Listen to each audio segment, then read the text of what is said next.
And then take this opportunity before we begin our work together to notice what's going through your mind right now. Maybe thoughts, maybe worries, perhaps expectations about what comes next, either from me or later today or in the rest of your life. As you notice what's going on inside your mind, notice how you are able to be with that. Are you fighting with your thoughts? Trying to move them away? Indulge the ones you like? Push away the ones you don't?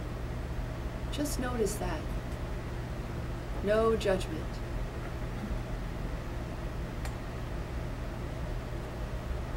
And to the extent that you can, set the intention to really be here and just try this on today, no matter what you may think about it.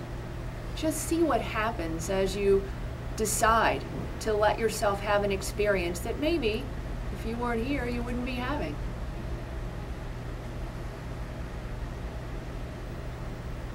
And so allow a sense of deep gratitude for the opportunity to come together as a group this morning on this glorious day, with the intention of opening our hearts individually and collectively, certain that any good that comes of our time will benefit far more than just us.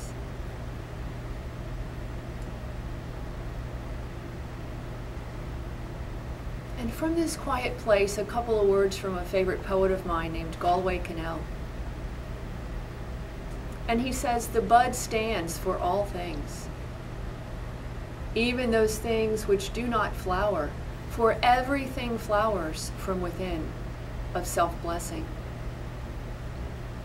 Though sometimes it's necessary to reteach a thing its own loveliness, to put a hand on the brow of the flower and tell it, in words and in touch, it is lovely, until it flowers again from within of self-blessing.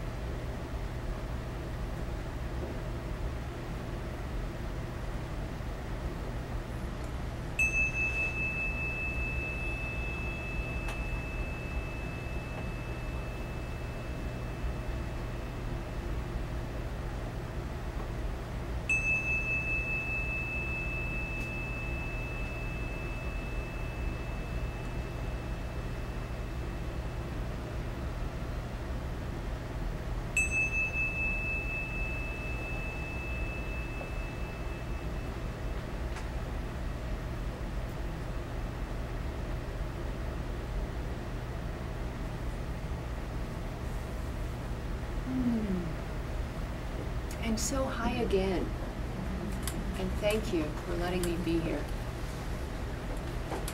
And I'm wondering if in just those few moments, somehow you had access to information that was not available to you in the moments before. Did you notice that you got in touch in some way with yourself? Maybe? Noticed your breath, noticed if you were holding tension, noticed what is actually going on in your mind today? So what I'm going to propose to you for this morning is that paying attention changes your experience. And as Dr. Thompson said earlier, regardless of what we may like to think, he didn't say it like this, but I'll say it like this, the mortality rate is 100%. Nobody is getting out of here alive. So here's the thing, how is it that you are going to choose to be present with the life that you've been given? You know, the work of mindfulness is about paying attention moment to moment without judgment. So you might say, oh, I'm really good at paying attention. But how about paying attention without judging, without picking and choosing and liking and not liking and thinking it's fair or unfair or good or bad or right or wrong or better or worse? And again, I'm not suggesting that you stop having opinions. I'm simply suggesting that knowing that you have them and understanding how they flavor how you move through life is going to really be important. So paying attention changes your experience.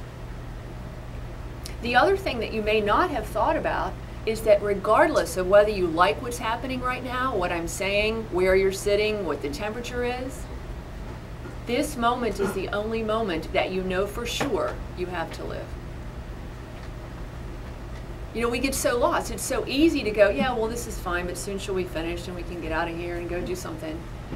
You know, and if you're doing that now, I'm suspicious that that's how you've trained yourself to relate to life. You know, this isn't good enough, I'll just wait. I'll do something, it'll come later. I'll be happy later. I'll have time later.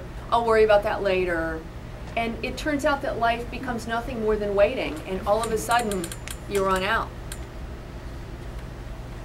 One of the things that continually living in the future or continually living in the past can do is make us lose our present moment, which is the only moment that we actually can influence the future.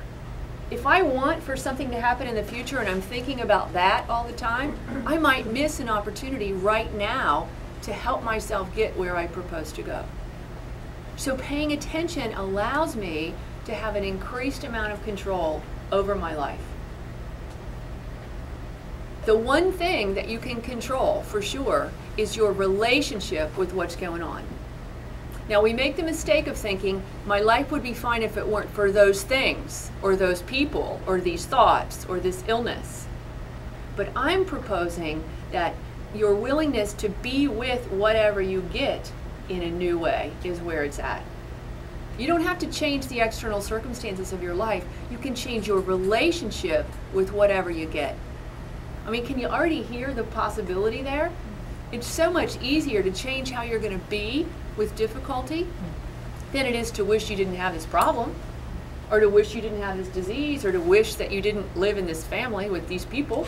Right? You know, I mean, it's not going to happen. It's already here. So in the presence of this, how might I use my ability to pay attention to diminish my level of stress? I have heard it said, and Dr. Ross can confirm or embellish this in any way he can, that 60 to 90% of visits, perhaps to this office, are for stress-related illnesses.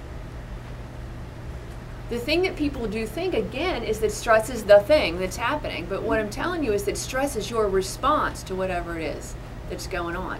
And therefore, you have control over that. Now, you may not know it, and you may not have